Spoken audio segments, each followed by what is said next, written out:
the presentation tonight is going to be by Phil Smith, who has this system called En-ROADS, which really is a global climate simulator that helps us to explore the impact that our life choices are having on global warming.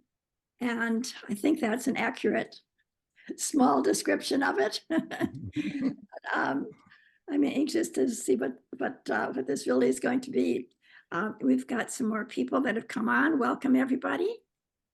Looks like we're getting a good group together here. And so, Greg, do you have some more introduction of Phil Smith? A little bit. I think some of you remember him from last spring. He talked to us about the Inflation Reduction Act, which was well received.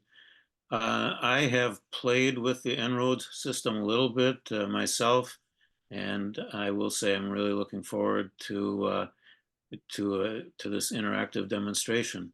And rather than spend a lot of time talking here, I'm going to turn it over to Phil. Okay, well, thank you, Greg and Jean. So I do want to make this as interactive as possible. It's a wonderful model. I have some slides describing about. I'll launch into those in a second. But what it allows you to do is simulate just about anything.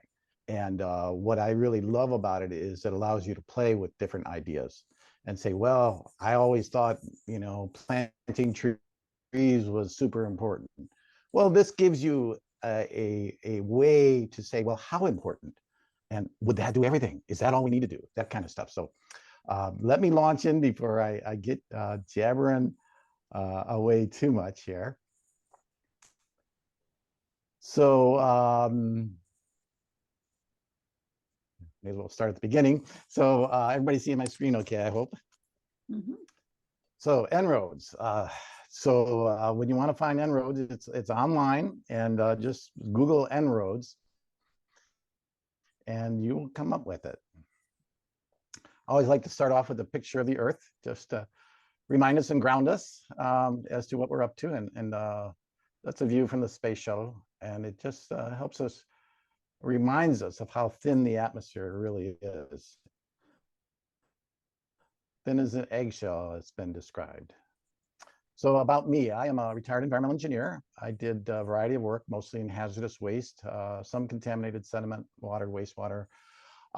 Way back in the late 80s, I helped write a couple US EPA guidance documents. So I was exposed to headquarters in DC for quite a bit for the Superfund program. So that's where I did most of my work. And then I did some other things you can read there. But when I retired, how long did I work for? 40 years. I thought, what can I do to use some of my expertise that's valuable, and what's the most important issue? And to me, hazardous waste was important, but not nearly as important as climate change. I kind of wish sometimes that I had way back when, 30, 40 years ago, got involved in climate stuff back then. But anyway, I retired and volunteered with Citizens Climate Lobby, and I have been doing that in retirement. So pretty active in Citizens Climate Lobby. So who are we? We're volunteer driven. That's a picture of us. I think I'm in that picture in DC. We meet there once a year. Typically, we get about 1,500 people from every state in the country to show up in DC, have 3 days of meetings. And then usually it's the Tuesday, we descend on Congress, and we have meetings with every single last senator and congressman, about 500. So it's amazing, and it's very powerful. So we are nonpartisan. We're organized across the country, 600 chapters. I think Wisconsin has about 20 chapters. Our goal is to build political will for a national climate solution. So we're pretty much national. We don't do that much in the state. We will involve ourselves in some state issues, but typically we're focused on our representatives and senators. So what I'm going to do overall is give this a brief introduction, the basics of the En-ROADS models, and then I want to work with you guys and brainstorm. Like I'll be asking you your favorite climate solution. What is it? What do you think is the silver bullet, perhaps? and let's model it. Let's put it in there and see if it does the job. And then hopefully at the end we can kind of sit back and think, well, what did we learn from this? So En-ROADS was developed by NGO Climate Interactive out of MIT and their sustainability initiative. So they use, whenever you develop a model, you have to have tremendous amounts of data to back it up. And the sources of that data are generally the International Energy Agency, the IPCC, you guys are probably all familiar with that, the Intergovernmental Panel on Climate Change. And then this model has been calibrated and tested with other widely used models, okay? It's very transparent. So if you have problems with how it's modeling something, the equations and the structure are open source. You can go onto their website and start diving into how they model things, okay? What I love about this En-ROADS though too is it's very adjustable, the assumptions. There's so many assumptions that go into modeling, right? Many of those we're gonna mess with, but even there you have assumptions that kind of bracket the extremes of what you're modeling. Even those extremes can be adjusted. You can go in and adjust and one classic one I love is adjusting the amount of ice melt on the glacial ice sheets in Antarctica. And well, maybe you think the model is too conservative. Well, you can change it. So it's pretty cool. The whole idea of it, though, of En-ROADS is this last bullet supports grounding discussions to learn and strategize backed up with real science. Okay, no model is perfect, but it does give you a relative idea of what's important. And it's so cool. I've used this model and I've given the presentation that I'm giving you now to the environmental aide for Brian Stile in Washington, D.C., and he loved it. And it allows, the idea of En-ROADS too is to get to those decision makers, as well as folks like you, and let them learn what's important, because they're the policymakers, right? Anyway, favorite quote here, Buckminster Fuller, if you want to teach people a new way of thinking, don't bother trying to teach them, give them a tool, the use of which will lead to new ways of thinking. So when you dive in, like Greg has, into this model En-ROADS, I hope you all do, because after this presentation, you can just download it. It's really simple. You just start playing with it and you start realizing how powerful this is. You could, I've given this class or this presentation where I've done workshops over at Carroll University in Waukesha 2 different times. And the professor there said, hey, I could teach a whole class on this alone. There's so much information embedded in En-ROADS. You can learn about macroeconomics even. It's very, very powerful. So MIT or the Climate Interactive has been pushing people like me to get, you take a 7-hour class and then you get certified as an ambassador to give these presentations. And these little dots are where the presentations have been given. This is worldwide. They are pushing this worldwide. It's just not just the United States. So that all those dots represent places where En-ROADS has been given. So the idea of it is educate the world on what's important. What are the policy things that need to change, and how good are they? So you'll see most of them are concentrated in the United States. About 10 of those little dots are mine, located around Wisconsin.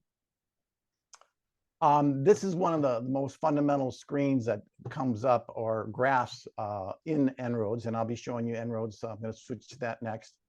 But I just want to explain about this graph a little bit. So the model basically takes us from the year 2000 through present day 2024, and based on all real data, right? The actual temperature increases. This is a temperature change, degrees Celsius on this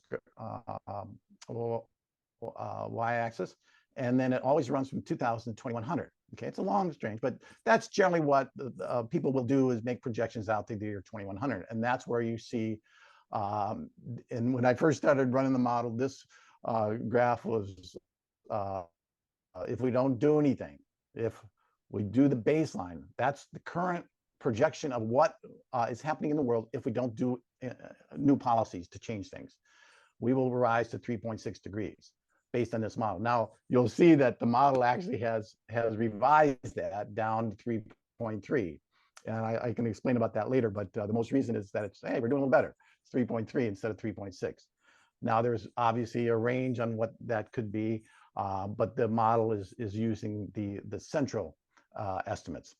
And then here is that range that everybody says we want to keep to, and we're right approaching that. I think Gene, you were saying that we're already at 1.5 degrees Celsius, so we're right around here, and we want to keep it under 2. So the policies we make when we run scenarios, that's the blue line, scenarios of how to change things to improve things. You know, more renewable energy. You'll see this line start dropping down. So this is a slide of the basic screen, and I will walk through that. I'm going to switch over now. I'm going to switch my sharing to the actual model. Okay. Okay. So you should be seeing them. I'm going to get this little box real small up there. So I can't see you guys anymore, Greg. So if anybody's raising their hands, or let me know. But anyway, so when you open En-ROADS, this is what you will see on your initial screen. There are about over 100 graphs that we could switch and put up into either up here on the left or over here on the right. I like these two graphs. That's what I'm going to start with. Temperature change is the obvious one I was just talking about, from the year 2000 to 2100. And I said, well, they've revised it. It's now 3.3 as the baseline. If we don't do anything, this is where we're headed. Okay. Everybody understand that? That's the baseline. Over here, this is a tremendously interesting graph. It's a global sources of primary energy. Where does the world get its energy from? Okay. And this is all the energy. This isn't just electric power generation. This is the oil to power our cars, the natural gas to heat our buildings, the coal used to make steel. It's everything. And lo and behold, we actually know what those numbers are. All right. And those are published numbers. So this is actual data all the way through 2024. And I'm going to start over here with coal. So this is the amount of energy produced by burning coal. It's in exajoules, which is 10 to the 16 joules per year. It's not important what that actually means, but it gives you an idea of the relative importance of the various energy sources. And here's coal. The current projection is that we continue business as usual. It'll just go right along here.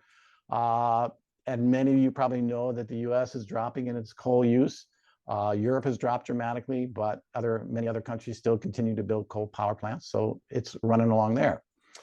Natural gas, let me go along here. Oil, that's all the petroleum that's pumped from the earth. And look at it, it's going to, estimated currently is going to peak around here in 2050, decline a little bit, but still continue on pretty solidly, right? Under business as usual.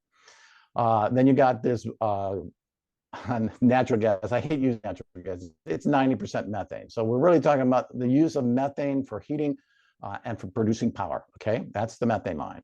And then you got renewables. That's our wind, solar, not nuclear, but geothermal. It's those things. So here's our green line, appropriately green, right? And you'll see it's increasing. And this is just business as usual because it's cheaper, right? So it's starting to really take off. Here we are in 2024, and it's projected to really be going right, or pretty good.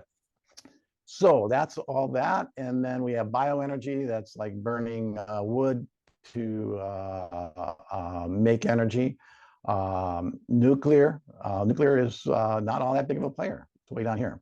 And then we have new zero. This is something we can come down and mess with. That's like, what if a new technology is invented? And some people talk about that in terms of fission, other things. Right now, there's nothing on the horizon, but we can actually model that. So that's all the energy sources. That's what currently is going on. And what we're going to do is come down into these big categories in the model and change things. The energy supply, that's all this stuff. The transport, buildings and industry. Basic growth, I'm going to talk about these two real quick before I open the floor. Over here, land, food, and industry emissions and carbon removal. So I'm going to pop into population. And what you do to get around in this, you just literally come over here, point at this, click it. And if you ever wonder, you want more information as to what's going on, I should show you before I move on too far, that you just click these little carrots and you get information, tons of information. So it'll describe what is meant by global sources primary energy. And click it again and it pops down. You can also click here and you start seeing the amount of different graphs out there. So I'm right now under primary energy demand totals, and I am on global sources of primary energy. I can also look at area graph and these various other graphs. So there's tons and tons of graphs here. Impacts. Look at all the different impacts. So over here on the right, I have brought up temperature change as a graph I want to keep an eye on. So that's the one I'm going to leave over here for the most part. But I could have put in CO2 concentration, methane concentration, et cetera, sea level rise. Very interesting. Remind me to get back to that one later. Anyway, I just wanted to show you that there's tons of graphs we can bring up here. But let me go into population. Because obviously all this energy projected out into the future is based on what is the world's population going to be, right? We are currently in 2024. Where are we at? Anybody know? We are right about 8 billion people. Okay, we're at 8 billion, and we are projected, these are United Nations estimates on the population trends of the world, to peak out at around 10.4 billion. Boy, I was just doing this a year or two ago, and it was 11 billion. So it is coming down, which is interesting. But anyway, so all the energy demand, the temperature increase is all going to depend on that population growth. What if the population slows down? And obviously, that's going to reduce the energy demand. It's going to reduce the CO2 production, and the temperature is going to drop, right? So I can take this slider and move it left or right, depending on what I think the population might do in the future. And again, it's right now at the status quo, the best estimate we think. But what if the world went out and really emphasized family planning, and let's reduce family sizes, and got a huge educational program all over the world and really dropped the population growth? And I slide it to the left. And instead of that, what was it, 10.4 billion, we're at 8.8 billion. And you'll see, again, the light blue line is the current scenario. In other words, dropping the population.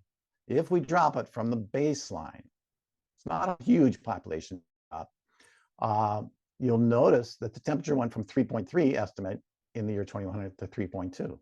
So just controlling the world's population has a significant effect, all right? And then I like to show, well, what if things go the other way and the world's population starts increasing more than the current estimates, and it increases to 12.4 billion people in the year 2100. Obviously, more energy. You probably noticed as I slid this, these numbers started going up because the world will need more energy for those extra billion people. And so the temperature goes up. So all this is important, and any model that does future projections has to do a projection of what that population growth is. And I'm going to pause here because I've been going on rapidly. Any questions so far? People kind of getting how this model is going to work? And again, I wanted to point out, I'm going to let you look at this graph and watch those lines change as I move the population, increase the demand for energy. Do you see them going up? The renewables went up quite a bit. And it's just because we need more energy. And so the model will go, okay, given the current balance of energy resources around the world, what's going to increase? How are we going to fill that need? So anyway, what if you population. What if you wanted to drop it by half? It can't go below 8.8? Yeah. So what if you thought that this is not? I think it's going to drop even more. Let's check that out. And that is under this thing, assumptions. And I'll see if there's an assumption on population. So these are all assumptions you can vary. And now any assumption, realize what they're doing is saying, well, here's the best estimate, like that United Nations estimate. And then here's the range of what's a reasonable range around that we want to vary it to. Can you go outside of that? And help me as I scroll down here, seeing if there's anything for population. Carbon capture removals. energy policy, economic impact? No, there's not. So in this case, I cannot change that assumption. And what you can do is go back here to population and read more about it. Okay, let me see. Oh yeah, this little asterisk gives us even more information. And so they tell us where they came up with these numbers. So it's very well documented model. So this is set, the population within the 95% probability range that the United Nations projects for global population. So you can read more about it. So it's within their range that they think is reasonable. So that's why they chose that. So in this case, you cannot change that assumption. So that's in a sense, a little bit scary because it implies that whoever designed the model doesn't think that there's any likelihood anyway that we will control the population in the next 75 years. I was kind of thinking the other way around in that, okay, we're at 8 billion now. It used to be back when I was a young man, they were projecting that we were going to just crazily increase the population bomb, right? But now it's rather under control, 10.5. And if you go to the low estimates, if it might actually just peak out in 2060, so or 2053 at 9.3. So that's pretty amazing. I think that hey, we apparently do have population under control. Yeah, but that's assuming the world will remain fairly stable and we won't have whole populations collapsing. I don't think that's a very realistic view of the future at all. I agree. Whoa, you guys are pretty dire there. Oh yeah, it's going to drop at least by 50%. By the year 2100. I mean, huh? this was, yeah. Well, if I mean, we could kind of make a guess at what that would do. This is a kind of 20, but it's, so if you were to think that this was going to drop more dramatically, yeah, you would see less temperature increase. But that's certainly a solution. If we have a world war that totally depopulates it, obviously that's going to be more significant. Well, it would be climate that does it, right? I mean, Well, climate is going so to kill interestingly, a lot of well, not the current thinking is that it's not going to kill people. It's going to disrupt. It's certainly going to kill a lot of species, but the human population is not going to be that dramatically affected. That's interesting because I follow a lot of climate scientists on Yeah. Twitter, and they're saying very, very different things, especially what's happened in the past couple months. I mean, this is 2022, is that right? Did I see the date 2022? 2024. No, just for population. When you were pulling up the information, they based it on 2022 data.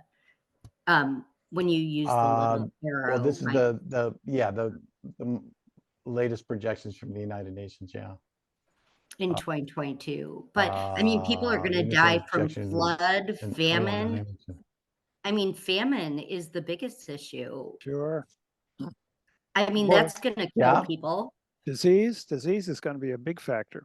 Absolutely. When the permafrost melts and all Yeah. these new viruses come out. Yep. There's going to be huge global conflicts. All I can say is that the population projections are the best estimate, and you could probably go into the IPCC report and see if they're making any projections in terms of deaths. I don't think so. There are some graphs in here that do. They're saying no one's going to die due to famine or flood. Not no one, but we could switch over and look at some of those graphs if you want to deal with this issue right now before I go on. Not What do you think? necessarily. I just No. think It's just a really this- limited. Let's come model, back to part of that the though. Let's write that model. down. Yeah. Yeah, because have a the model does question. have projections in terms of effects on people. Yeah, but let me go do one more before we get too buried in this issue, because I think every last one of these we could have a really long debates on. The other one I wanted to show you, which is very interesting, and that is, I'm just going to reset everything here, is economic growth. And not a lot of people realize that again, the projections of energy demand and the increase in temperature has to be based on the wealth of the world. And it is currently increasing. So this is inflation adjusted trillions of dollars per year gross world product. And here we are in 2024. It is still projected to be increasing. The world's getting wealthier. The third world country is starting to catch up a bit to the first world. So as they catch up and get a better standard of living, that's what this line is representing, better standards of living, we are going to demand more energy. And so that's where all these projections are, not only the population that will grow from current day to 2100, but the fact that the gross world product is dramatically increasing, more than doubling or tripling. So that's a good thing, all right? But it does mean that we are going to burn more energy and we're going to increase the temperature. So you can come in here and say, well, what if the gross world product slows down? And what if instead of the near-term economic growth increasing at the current rate of 2.5% per year, what if it slows down? And then again, you'll watch the energy demands drop. I just moved the slider way over. All these lines dropped, and the temperature no longer was 3.3, it's 3.1, okay? So, and then here is the actual trillions of dollars per year in the world gross world product. So very, very important to nail these down. Obviously, if the world got wealthier, say China really picks it up and grows their country and increases their standard of living dramatically, we're going to need a hell of a lot more energy, right? And we're going to, instead of that 3.6, we're going up to 3.8, or 3.3 is going up to 3.8. So important assumptions down here. And again, these are based, and you can get more information where the numbers actually come from, the current rates and all that, by clicking on any of these, and they tell you what the basis of these estimates are. And this is the IPCC 6th assessment report in 2023. So that's the current increase. But so very important, those two things down here in the growth. It's fundamental to all these numbers.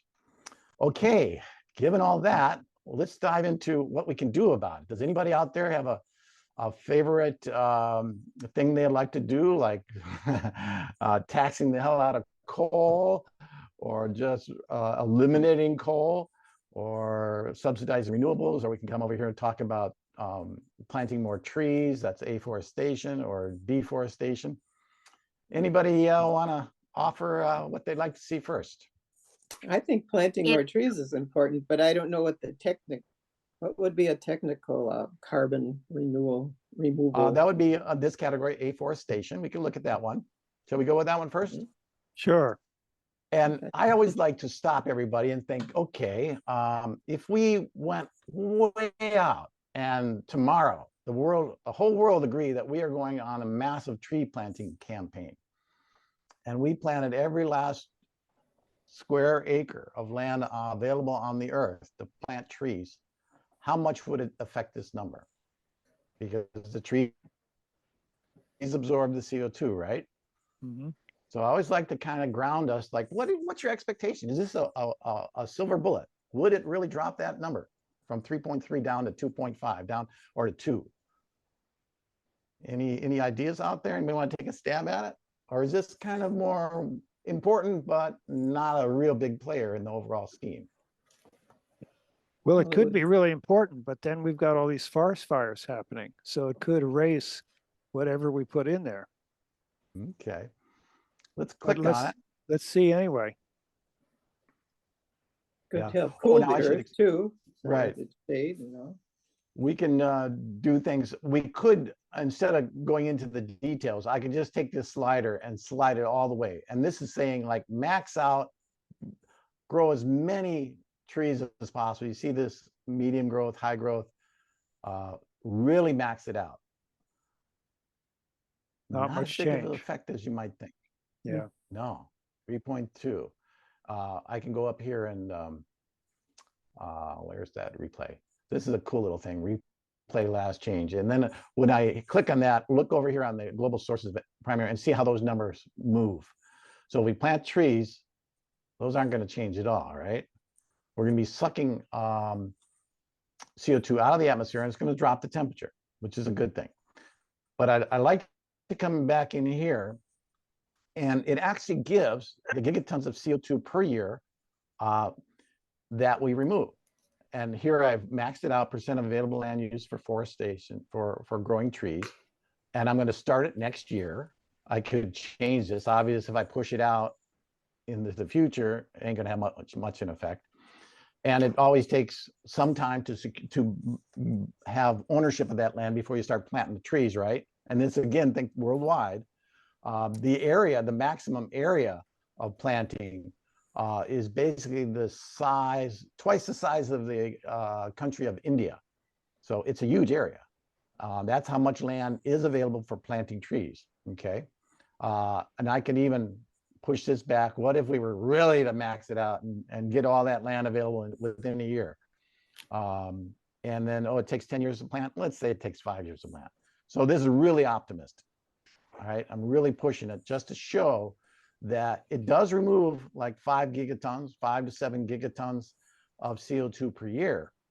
But I can switch this graph. Let's see, green, that would be.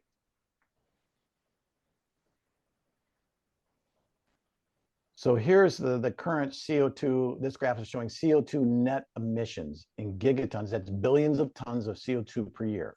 The current emissions from the whole world. This is what this is. And if we don't do anything, it's just peaking out at 50 gigatons of CO2 per year, CO2 equivalent. But you plant and it drops it down. That's what these numbers are. So around 5 to 7. See, that's the difference here, 5 to 7 gigatons. So surprisingly, planting all the available land throughout the world is, while important things to do, still is not a silver bullet. Phil, what do you have in the technology category? Okay, let's take a look at the.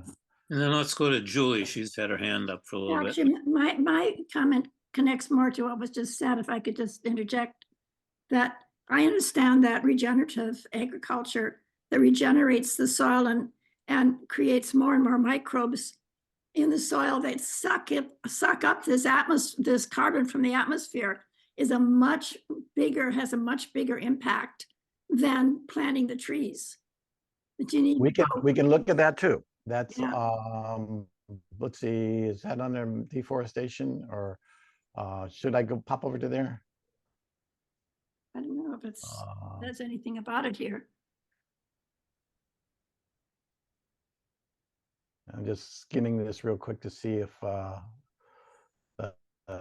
think that's under technological. I think you're talking about, I think that's a technological removal mechanism. Let's see here. So carbon dioxide removal technologies that pull carbon out of the atmosphere and then sequester them include, so we can model all of these: direct air capture, enhanced mineralization. That's like grinding up lava, because as you grind it up, it absorbs CO2 out of the air, forming a new mineral. Here's agricultural soil carbon and biochar. And biochar is like forming charcoal from wood and then burying it. So they're all technological carbon removal approaches, okay? So what it does is go through, and again, we can just take this slider and move it all the way across and really max that out, like to the highest potential that is currently believed that we can do. And then it shows, this graph is showing the sources. So here's mineralization, for instance, DACC, that's the direct air capture. That's literally where you're absorbing CO2 by pulling air through a big vacuum kind of, and then absorb it, and then sequester that in the earth. And then here's agricultural soil carbon. There's the amount of gigatons of CO2 per year that is modeled here. If we go way out and really maximize this, so it's a hunk there. It's 5 to 7 gigatons per year, and that's what you're seeing up here. Is these different things dropping the amount of CO2 emissions from if we don't do it. Okay, everybody get that? So it takes a few years for all this stuff to get going. You know, even if you started tomorrow, it takes a while for it to ramp up, right? And then you start seeing the net benefits. And it does have a 0.2 degrees C improvement on that. Now we could also take this slider, and that's just a quick way of doing things. And then all of these have detailed settings. So I can go through here and look at direct air carbon capture by itself. And again, you can click on any of these and you get more of an explanation what this is. I won't read all that now, it takes too much time, but so direct air carbon capture, I can max that out, and that's where you see this pop up over here, okay? Huh. Oh, and the funding start year, what year are you gonna start funding this? And this is very optimistic that we're gonna start funding it next year, but if it doesn't, right, it just pushes it out into the future. You can see that graph changing over there on the right. Enhanced mineralization. I love this option. I think it's a really cool one. In my haz waste, I used to do soil treatment where we added biological organisms to the contaminated soil, and we had to mix the soils. We had to beat it, and so you kind of do the same thing here, breaking up the basalt, and oh, that's the start year. But enhanced mineralization and max it out is pretty cool. But again, in terms of gigatons, that can be reasonably done if you did this worldwide, about 3 or so. And here's the agricultural soil carbon sequestration. That's what we were talking about. Practices to enhance ag soil carbon, no-till ag, overgrazing, where 100% is the maximum amount of carbon that could be removed. So let's max that out. And there you see it. And that's not insignificant. That's you know, a good 5 gigatons of CO2 per year. But realize the world is producing, geez, 40 gigatons. So important, but not a silver bullet. So Phil, are you saying these things are in the future, or are these things happening now? No, this is all right now. Business as usual is all the carbon. The black line is basically what we are doing currently now. And there is no-till farming going on in the world, right? Yeah. All this is assumed that just continues. But if we do policy changes and like pay farmers to start doing no-tilling on things like that, and increase it, or educate farmers to do it more, and really go max out that potential. That's what we're doing here with this En-ROADS, is saying, if we have developed the programs worldwide now, not just in the United States, this is worldwide, how much can we get soil carbon out of the system? And so, and again, you could probably go back and say, well, I think we could do better than what this model is saying. Maybe we could, but they have to come up with the best estimates out there in the literature as to the worldwide capacity to do these things. So they're always bracketing it somehow, right? Bill, one other idea. Dean and I are working on getting the Attorney General to sue the oil companies for billions of dollars. Okay. Charlie and I and Dan are trying to get that money shifted into low-income housing, that homes that need more energy efficiency. So can you factor that into your graph? The energy efficiency of buildings and industry. Here we go. Yeah, and Okay. then So what I'm is going to reset everything back to the baseline. Then we come over here into buildings and industry yeah. and energy efficiency. Yeah. I'll do it real quick with just this slider before we get into details. But if I move it and we really, again, maximize and develop the programs to weatherize buildings, you know, and the Inflation Reduction Act has all kinds of stuff for increased weatherization. So if that's done worldwide and really highly increase that, again, I'm going to replay that just to keep an eye on the energy demands drop. As your buildings get more efficient, you need less fossil fuel, et cetera, to heat them. And you just see those numbers all drop. And that temperature, 3.3 to 3.0, is pretty significant. Yes. Right? So Okay. that's a big deal player in all this, energy efficiency. And again, I could go in here and play with it and change the start years. And it even has details of the rate of buildings and industry retrofitting.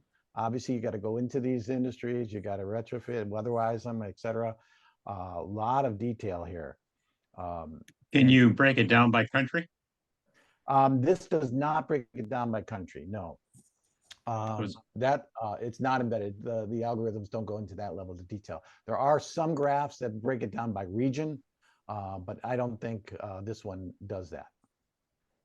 I might just comment that this particular area of energy efficiency in our buildings is something all of us can actually do. I mean, if you own a building, if you own your home, you can just really, get these energy efficiency ratings, and you can just add a lot more of efficient elements to your own buildings, and it would make a big difference. Whereas, I mean, you might not have a little farm to go and do regenerative agriculture, but we do live in buildings that we really have some control over. So I think that's a real hopeful element. Yeah. Stacy. I was just going to say, my daughter lives in Brooklyn, and I remember she lived in a brownstone in Brooklyn, and I went up, she was in the 3rd story, and she said, it really gets hot up here. And she has to open her window in the middle of winter. It's like, what's going on here? And I climbed up into her attic, and she had no insulation whatsoever up there. And that's normal.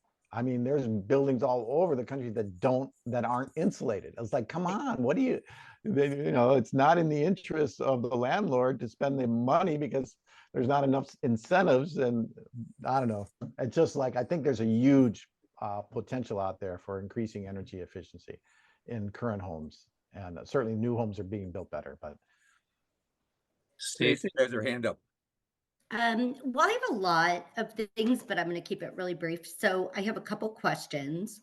So first about I have a comment about energy efficiency. So I've been working with Aaron Schamberger, the Deputy Director of Sustainability for Milwaukee. And I actually did a kind of plan for him on building decarbonization. And, because it's so hard, because it costs money and it's all about profitability and it takes time, and we're dealing with AI and we're dealing with all these other upheaval issues right now. So there are programs like PACE, Equity Partners with the city, and there's ways for you can apply for these grants. And I think a lot of people don't know about them, and that they're available, especially businesses. So that's something I was talking to him about, kind of a game plan to get into these businesses. But do you guys know that today, hours ago, the AJR6 basically means that the legislature has voted to take over the funds away from Tony Evers for climate. So it has to go to the legislature for approval. That just got voted. Oh my God. Yes, Wow. we saw Well, that. it got voted to put it on a referendum for the next election. That's So all there'll it be a is? referendum asking. Yeah. Well, it's not. Wait. It's very significant that they made it that far. That Oh, it's okay. gonna be So it referendum is on a proposed amendment to the state. Yes, to the state Okay, constitution. that's really good. I'm glad I brought it up. I'll reread Yeah. that. Can we put what if Trump gets elected in here and how that affects it? It'll go way up. No, We I know mean, that for really, sure. it's probably the biggest thing that will affect everything moving forward. It should be. I was going to say, remember, this is a worldwide model, but what you say, there's a lot of truth into it, even though the United States is, I forget what percent of this total net CO2 emissions we are, but we're probably down here around 10 or so of it. So a significant percent of it. But because we are in a leadership position, when we passed the Inflation Reduction Act, the world took notice that we are serious. And so that leadership does result in political cover for other countries to take more stringent actions. So that leadership position is very important. But we are also producing more oil right now in the United States than anyone else in the world and ever before in history. right Yep. now Yep. today. That's back So here and we all this. You betcha. our policies, and I know why Biden did it. I mean, he has to do it for national security, because with what's happening with all these countries that give us a lot of our oil, I get that. We can't just shut it down. But yeah, I forgot what I was saying. But Yeah, I do have no, one very, very true. question regarding your graph. So does it take into consideration in here, is this like up to date every month? Do they update it, or is it static? They are constantly updating this model. Since I've been giving these presentations for about 4 years now, it's changed significantly, like 3 times. So Okay. yes, they are bringing the latest data from the IPCC into it. Again, all this data up to our current 2024 is actual data. That's real numbers. Oh, good. So, and the net emissions, those are reported. We actually know net emissions from all the major industries in the United States. They're required to report that. Did So, you so we know see those. the thing where you can go in? I forgot the name of it. You can literally go anywhere in the United States, including Milwaukee, and see who's emitting the most CO2. It's Yeah, some new funky, cool. I crazy haven't heard about program. that. What's the I'll name? send it over to you. So Ew. my question is, and this is just really for me, but on the global temperature graph that you had up, where it Okay. says, and by the way, my name's Stacy Moe. I'm new to Milwaukee, and I've made my part-time job to focus on climate, and I'm just got hired to educate all the youth in the Milwaukee public schools on climate and the science of Whoa. it and how it's impacting, and sitting there at a table and registering them to vote. All right, Stacy. So I'm really Well, excited about that. I'm excited for you. Excellent. So what does it say we're at like right now in 2024 in terms of what they're saying the degrees are? This one is saying we are at 1.35 degrees Celsius increase. And that's, boy, what is the actual definition of it? Temperature change from 1850 in degrees Celsius. So basically the modern era. So we've increased Okay, but 1.34. they just said we hit 1.5 for the past 12 months, global average 1.5. January was 1.7. Global average. So that number, that's the only thing. It's not anything wrong with the system. I'm just saying over the past year, so much has radically changed in terms of what's happening that we never expected. Yeah, I'm not clear on what the data source for that last number is and whether that Oh, should be I taken can, into I'll account send for it this. to you, but it's all the climate scientists are I mean, it's, I will send it to you because I might be wrong that it's from a reputable source. But I'm just saying that it's going up so much faster. And is it taking those things into consideration? Because, yeah, I don't know. I mean, Well, 12 months has been 1.5. yeah, we can debate that, but I trust them. They've got a big staff, and they are talking to all the major modelers in the world. So That's great if it's up kind of up to the minute, because it's the past 4 months that this has all happened, right? It's not even details like that would probably be updated in this model probably on an annual basis, is my guess. okay. Okay, that would be good to know. Thanks. Okay. Dan, you've got a question? Yeah, I just want to say how fascinating I find this. Good. And I'm thinking 350, we've been really strong on our mantra. Our song is, keep the oil in the soil, coal in the hole, and gas in the grass. We can, with this model, forget about how that may happen. But if it happens, if that kind of extreme action happens, what kind of effect would that have on all of this? We come over into energy supply, and this is the fun part, what I love doing. I mean, it's kind of fun to do it because you could go, what if we were emperors of the world and we could take coal and just send it to zero? Boom. You know, I can even make it go more than that if I open up coal.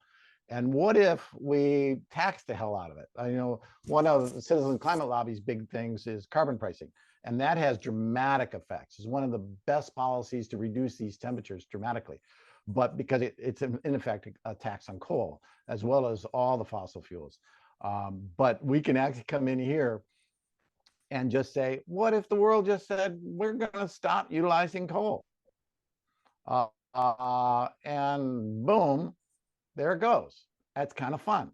You know, here's coal going along, and we just next year, 2024, say, no, we're closing out across the world. And there it goes to zip. All right, no more coal. And we went from 3.3 to 2.9. Okay. So that's part of it. And now we still got all these energy, other sources. So we can, I'm just going to do this because it's kind of fun to do it, to show, yeah, we can do that. We could take, let's go to natural gas next. And I can come in here and just say, what if we stop utilizing natural gas? And that's that dark blue line, right? Do you see it drop down? We went right down. Now we're at 2.5, okay? And so I can keep doing that and just eliminate the fossil fuels. I can do oil. And again, if the world just said, hey, we're done with oil, reduction in oil utilization, stop year, start year. Oh yeah, here it is.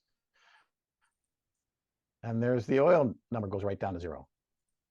And now we started reaching 2.0. That's our target, right? Dramatic. If we cut off the fossil fuels, start it tomorrow, and realize the energy demand is still there. We haven't messed with the energy demand yet. So it's being met by renewables. Nuclear went up a little bit. And then this other one is bioenergy. One thing you'll see in En-ROADS too is bioenergy is not all it's cracked up to be. You know how most everybody maybe 10 years ago are saying, oh, just grow trees and then burn them and then grow more trees. Well, it turns out that that's not all that effective. So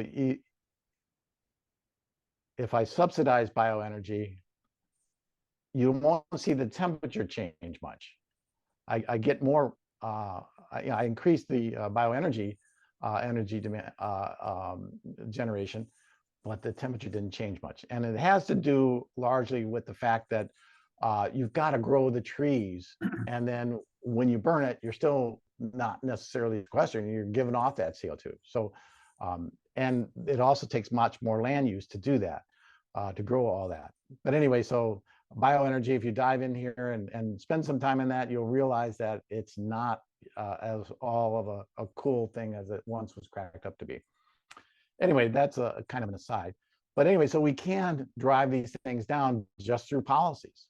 I'm going to reset those, and I want to show you one that Citizens Climate Lobby is really big on, and we've been pushing for the last 15, 20 years, is carbon pricing. And I'll just explain it real quickly because there's probably a few people that don't understand carbon pricing on the line. But basically what it is any fossil fuel that is pulled out of the ground, if we have a carbon price, we basically tax that fossil fuel in proportion to how much CO2 it generates when it's burned. So if I dig a ton of coal, I think a ton of coal produces something like 2 tons of CO2, and my tax is $10 per ton of CO2. So 1, 2, so now every ton of coal has got to pay a $20 tax. And it's a very, very powerful mechanism to address and drop the use of fossil fuels, because everybody has to start paying for it as soon as it's pulled out of the ground. So you can bet that those coal-fired power plants are going to stop being built around the world if there was more of a carbon price. The US has been dropping our coal plants because of natural gas is a cheaper way to produce energy now, produce power. But carbon pricing, I'll pop in here and just real quickly, we proposed a bill, oh geez, I'm forgetting all the acronyms now, but a carbon pricing bill that would price carbon, starting at $15 per ton of CO2 emitted. And that's, again, it's oil, natural gas, coal, all the fossil fuels would be subject to that carbon price. And we'd start it right next year. The year that we would, the initial year is just 1 year to get to that. The final carbon price, we would have it keep increasing until we met our goal of net zero. But I'm going to put in $165 per ton. And what our proposed legislation was start at $15 and then increase it $10 per year thereafter. So it keeps ramping up. So everybody knows that they're going to be paying more and more tax on the fossil fuels, on that coal, on that natural gas. So it gives them lead time to plan and start building more wind and solar, right, to meet their energy needs. So it would rise all the way to, say, $165. And when would I start achieving that final carbon price? That would be next year, 2025. And I would take 15 years to do it. And so here's the carbon price you see ramps up. And again, this is a policy that will be applied worldwide. And it has a big effect, dropping from 3.3 to 2.5. And you see all the energy sources, especially coal and natural gas, dropping down and renewables going up. So it's a powerful incentive because it's not just energy generation, right? It's also affecting oil because it's taxing oil as it comes out of the ground. So gasoline is going to start getting more expensive. So people are going to use electric cars more. So carbon pricing, although politically, you know, we came within one vote a year ago. We didn't get Senator Manchin to agree to our carbon pricing bill, but it came within one vote of passing. But we did get the Inflation Reduction Act as a counter to that. Much of what the Inflation Reduction Act does go a long way in reducing our, but we need to do more because it doesn't address all the other things like industrial emissions and things like that. So very powerful policy. Well, one other thing here too, if you're messing around with the model, click this eye. It has tons of information. Every one of these graphs over here, and you click the eye, you get all kinds of more examples of like in this instance, carbon pricing, the big message. Pricing carbon is a high leverage strategy as it both reduces the carbon intensity of the energy supply and reduces the overall energy demand. And then key dynamics, price down, feedbacks, methane leakage, coal benefits, equity considerations, and even tells you how it's going about the slider settings. So a lot of information over here. How am I doing here though? The other thing that let's see, I think we've still got another 20 minutes or so. What tends to happen here is you start looking and you get absorbed in all these, but realistically, what the world really needs to do is come back and I'm going to reset everything again, back to the baseline and say, well, okay, we got to do a little bit of everything, right? We've got to do some tree planting. We got to prevent deforestation. We got to do some tech carbon removal. And what about energy? Oh, that's a big player. We got to electrify our buildings, right? So what you start doing is saying, okay, let's go into each one until we get it down 2.5. And what are the compendium of major things that the world needs to do to be able to reach and knock this down? You guys already hit on one of the big things was energy efficiency. The more we do that, that has a dramatic effect. All these things are going on. But let me ask you guys, like if you were sitting around and you all had to be emperors of the world, which sliders would you go after? And what is the mix that you'd like to see us do to get this temperature down here to below 2, maybe all the way down to 1.5? Well, Jan has something to say. Why don't you go ahead? Well, I'm drawing the conclusion here that the way to get people to respond is to hit them in the pocketbook, so to speak. I mean, if people are motivated by money, they vote the economy more than anything else. And if we start taxing things and causing them to have to pay more, then they're going to pay attention. Right. That's the way they're going to feel that it's affecting their lives the most.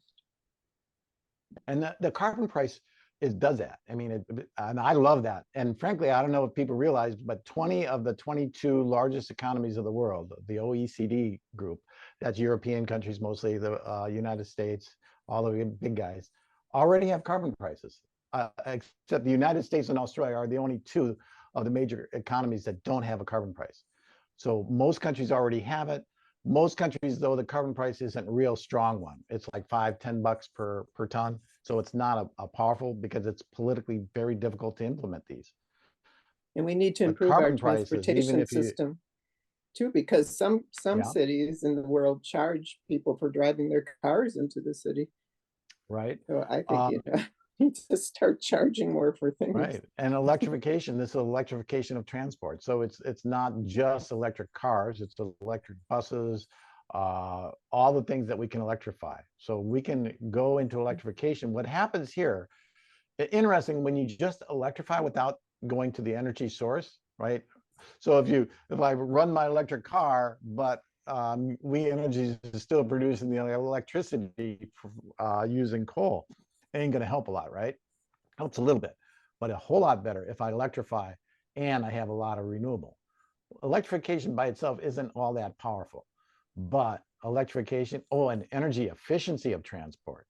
This is like, what if we increase the CAFE standards for fleet miles per gallon, right? And that's, the Biden administration is talking about doing that dramatically. That increases the energy efficiency of transport, and you'll see the numbers start dropping. So that's powerful. And certainly electrification, we talked about energy efficiency and prove that worldwide. And we start getting down, and then electrify. And this is a lot of what the IRA is doing, electrification of our heating of our buildings with heat pumps. So that's what this is getting at. You see, as I electrify, the renewable line is popping up here because we're going to need more electricity for it. And the one that's going up is the cheapest source, which is the renewables now are cheaper than any other source. So that's what happens when you electrify buildings and industry. So, and then I always like to add in some afforestation, even though it's not real powerful, it's still important to do. And then we talked about some of the technological carbon removal things. So we can put that over here, and you see we're starting to bring it down to 2.1.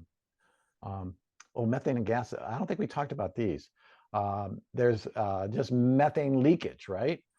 There's all kinds of leakage issues, and I can use detailed settings here and start adopting the best practices for agriculture. And I can move that slider over, and you'll see the CO2, non-CO2 greenhouse gas emissions like methane, et cetera, are dropping down. So that's really cool. Adopting the best practices for energy. That's like, stop the methane leaks, from your pipes. So that helps out a lot. So other greenhouse gases like the hydrofluorocarbons, things like that. That's the start year, phase out year. Yeah. So we can do things like that. Well, you don't want years to achieve, do it quicker. So, and then deforestation, we want to do some of that. Stop the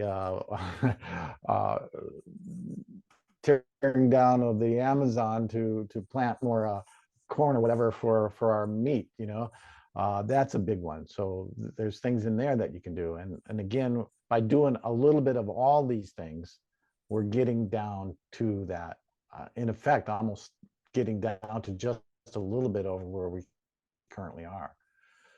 But again, it's a lot of stuff to do.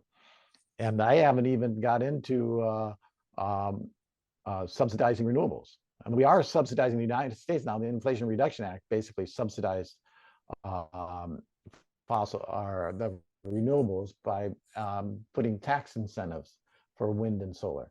So that was a big part of the Biden administration's Inflation Reduction Act. So that helped push these numbers up a bit. But if it was done worldwide, it would help things even more. Gene has a question about mining. Okay. Oh, I didn't, I just typed it in there. I just wondering, we're gonna need to mine, for the future for renewables, aren't we? Oh, yeah, for all And then we the, have all the climate refugees because of they're losing their land, and I mean, it's just like a snowball. yeah, yeah. So what about the mining with renewables though? Do you, Well, there's certainly impacts from mining. I mean, in my days as an environmental engineer, I remember looking at mining issues. Um, Anytime you do move massive amounts of land, you're going to have impacts, environmental impacts. There's no way around that. So it's a matter of can you do it to minimize those impacts? You can, but how much is minimized and all. There's going to be effects, but you can do it smartly to eliminate acid mine drainage, those old problems that historically were mega problems. We can do things now that help minimize that. I don't say there won't be impacts. There will be, but that's everything's a trade-off ultimately. So you try to minimize the impacts for the the net benefit of the lithium that you need for the batteries to run electric cars. So hopefully we'll do it in a fair way, equitable way throughout the world, and we don't just go down to countries that don't have any environmental regs and start mining down there. That's important that the World Trade Organization and others keep monitoring those kind of things so that we don't just transfer problems. That's one thing I was interested in. I was looking into China. So how China's always, everybody's on China's case for all the emissions and their coal. A lot of their coal is used to produce steel, and they're one of the largest steel exporters in the world.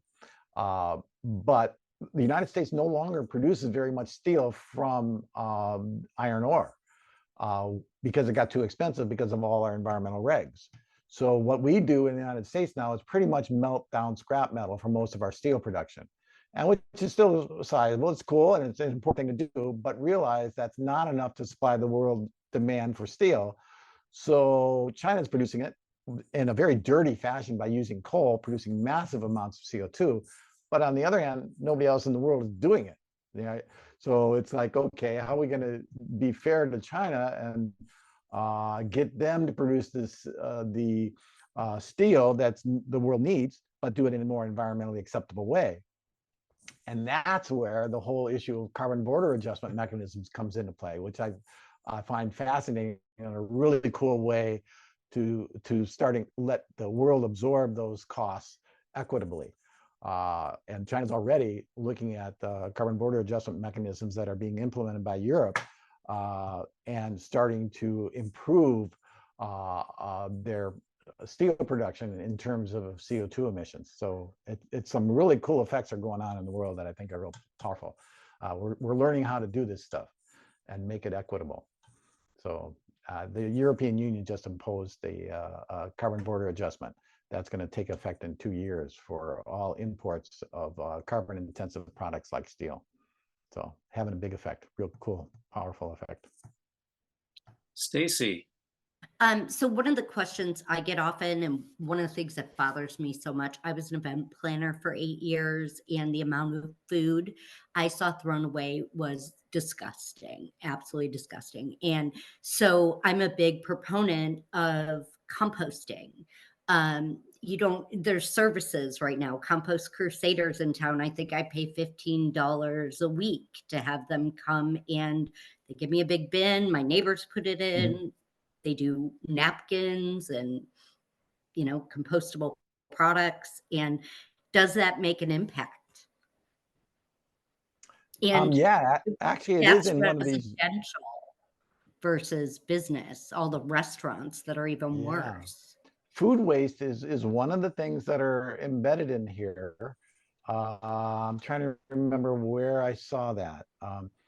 Well, it would be under independent. You can't monitor or you can't change it specific to food waste, but you can change the slider for food waste and other things like that. And what is that? Is it in deforestation? Oh yeah, here it is, food waste. So I can use detailed settings and go down to food waste. I'm going to click on this and just read what it says about it.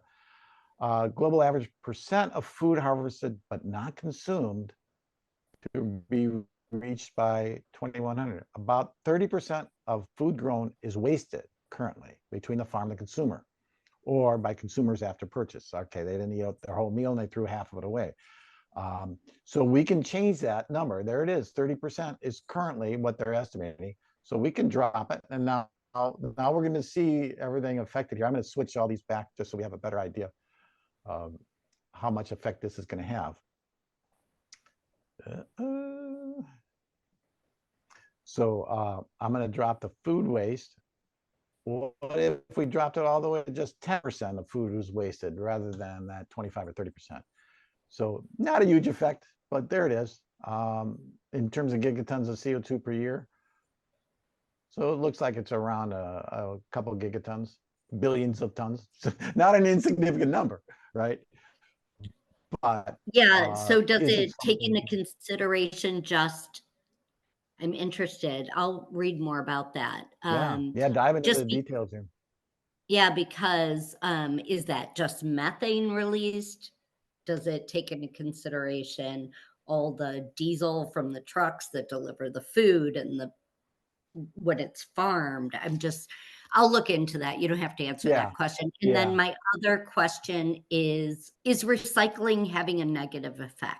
Because I've heard things that are saying now that recycling may in fact be having a negative effect on the climate and that it's putting microplastics into the air potentially. Wow, that whole issue it's not embedded anywhere in En-ROADS. So it's not a big player in terms of climate Okay. change. It's a separate issue. Julie? I've often wondered the same question though about recycling because whatever You're transporting it. yeah, it's we so do spend a lot of energy in the whole thing. Ethically, it's a good thing to do, and it's a good thing certainly for people to be aware of. I think the main thing that we should do as a world is reduce. I would come back here to economic growth and say, hey, we don't need as much stuff as we got. We don't need so much.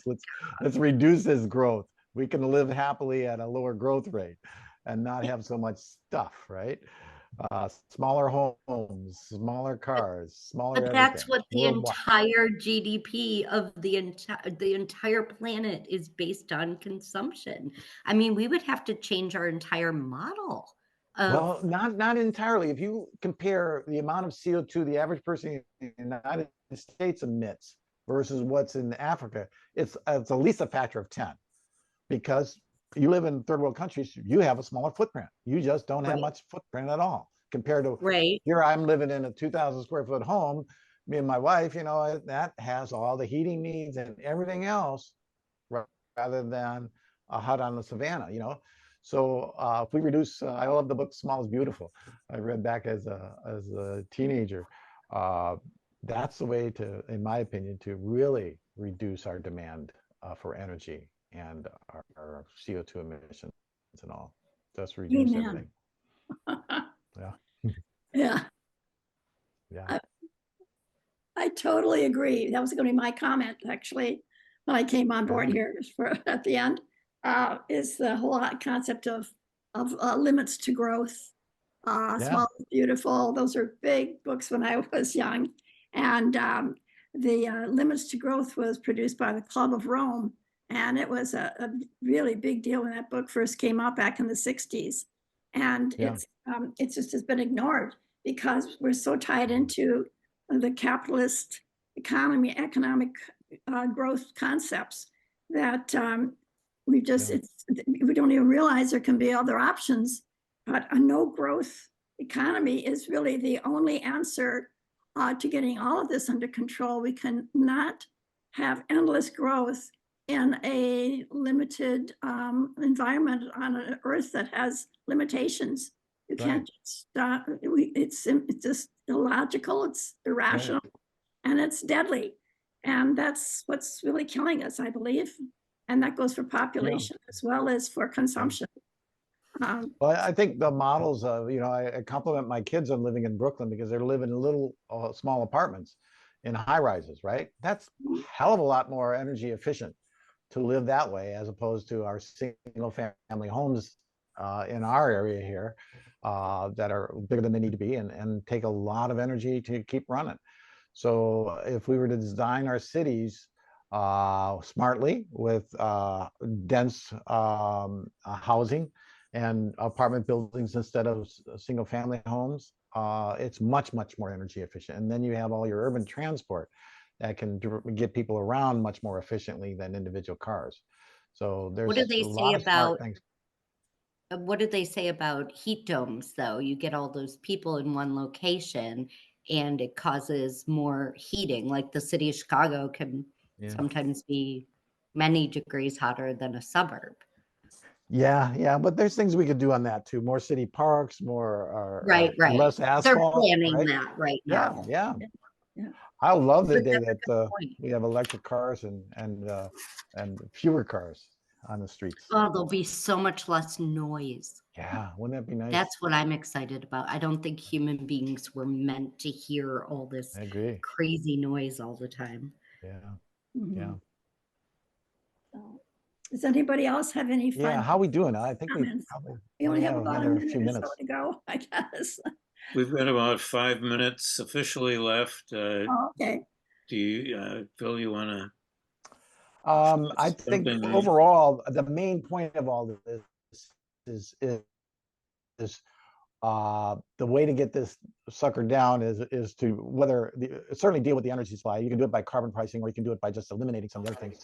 So a strong carbon price or just the policies on reducing coal, natural gas, and all those. And then the other sliders that are really important are energy efficiency, building efficiency. And so the main thing you start realizing that is there's no one single bullet. I even had a congressman imply that all we got to do is hang around and wait for new technology, new zero carbon. And so I always show them this one. What if a new technology came out? And that's what this one's about. Such things as a nuclear fusion. Everybody talks about, we're going to get nuclear fusion, solve the world's problems. Well, let's model that. What if that came out? And what if it actually came out next year? And somebody actually came up with fusion and said, it works. The reality is it doesn't have much of an effect because it takes so long to implement these things. Right. The breakthrough year, I could drive it way down. It's the orange line. You'll see the orange line increasing here. Like, okay, it's going to break through. We're going to actually, somebody's going to invent it next year, right? And it's really cheap relative to coal. We're going to say it's less than coal. And so you see it growing up here. The time to commercialize something like that, though, is at least 20 years. You can't commercialize that worldwide faster than 20 years. So it just like nice, but we got to do things a lot quicker. So it has an impact. And this is a realistic, like if you really had a breakthrough, did it matter? Did it change things much? By itself, it didn't. Again, I'll change everything back to the way it was. But again, if I slide that down and really grow it really quick, it's 0.1 degrees. It's just not, it ain't going to happen. So don't wait around for nuclear fusion or fission. It ain't going to solve the world's problems. We need things done quicker. It takes too long to build those, right? So that's the idea. That's an important point to make to the folks that would have us sit around and wait. Charlie, do you have a quick question or comment? Yeah. Does the Citizens Climate Lobby go into detail discussing all these options and how they might be advanced? I mean, or do you just focus on carbon tax? Well, we were focusing on carbon tax up to about 2 or 3 years ago. And I think I'm not going to talk to the higher ups in our organization, but I think they realized that politically it's just tough right now in the current political environment to pass a carbon tax. So we have diversified. We have emphasizing things like electrification and building efficiency and electrification. So that's a big one that we're doing. We have pushed afforestation as another mechanism. So we've taken like 4 areas that we're going to focus on. we're still gonna keep working on carbon pricing, so that's still important to us. So those are our areas of focus, but like when it comes to educating people, like I give presentations on the Inflation Reduction Act, which we really push because of our big push towards the carbon price. It was something that filled in the void for that, but we got the political momentum to be able to get that Inflation Reduction Act. So we are very much in support of what was done with the Inflation Reduction Act and all its subsidies for renewables and the rebates to homeowners, et cetera, embedded in there. It's just a great, great bill. So, and it's dramatic. It's going to projected to drop our emissions, I think it was 1 billion tons dramatically in the United States by 2030. So it's a big deal, Bill. So if someone wanted to get more involved with Citizens Climate Lobby, how would they do it? I'll just go onto our website and just say there's no donations required or anything like that. Just join and put your address in. And if you're in Waukesha, you'll be assigned to my Waukesha group, or if you're in the city of Milwaukee, you'll be assigned to Chris Zanowski's Milwaukee chapter. Actually, we meet monthly, just like 350.org does. We meet on the second Saturday via Zoom, and we are very active, and we lobby. We meet with, I met with Senator Johnson just a couple of months ago in DC, but we will at least have one annual meeting. I'm sorry to hear that. Typically multiple meetings. Yeah, well, that was an interesting meeting. I won't go into the details, but we're working on it. We work on everybody. We're bipartisan. He just denied climate change. He literally is denying it. He's saying, well, it's good for us here in Wisconsin. Yeah. No, I went through that with him. But anyway, so no, we're very active, and we write letters to the editor. We have action items. We talk to our congressmen, our senators. If you join us after a few years, you probably will have met with multiple congressmen and senators in teams, usually teams of 5, very focused, and will have our main ask, whether it's carbon pricing, or right now we're pushing the Big Wires Act for increasing the need for long distance transmission lines to get the renewable energy connected to the cities. The wind and solar farms have to be connected, so we need to build more transmission capability. It's those details we hone in and say, hey, we need this Big Wires Act. It's going to have X effect on reduction of CO2 emissions. And then we will make that argument. And a lot of times I use Brian Stile, Republican from the 1st District. I've talked to him 10 times. And his aide finally said, Phil, let me know any cool bills that you want us to help out on, let me know, and we'll do what we can. He won't sign up there for the Inflation Reduction Act or the carbon pricing, but other smaller bills he does. And that's what we try to work on, getting the environment switched around for the other bills that are helpful. And like the Big Wires Act is something that the Republicans can support. So there's room to work with those guys. Okay. Yeah. Very good. Thank you. Great presentation. Yeah. Thank you all for coming. Thank you. Okay. Phil, for the great presentation. You're welcome, there, guys. thank Thank you so much. It was a great presentation. I'll be back. And Good. Tina and our church members, Okay. thank you too. Okay. Bye-bye. Bye. Bye. Okay, bye-bye.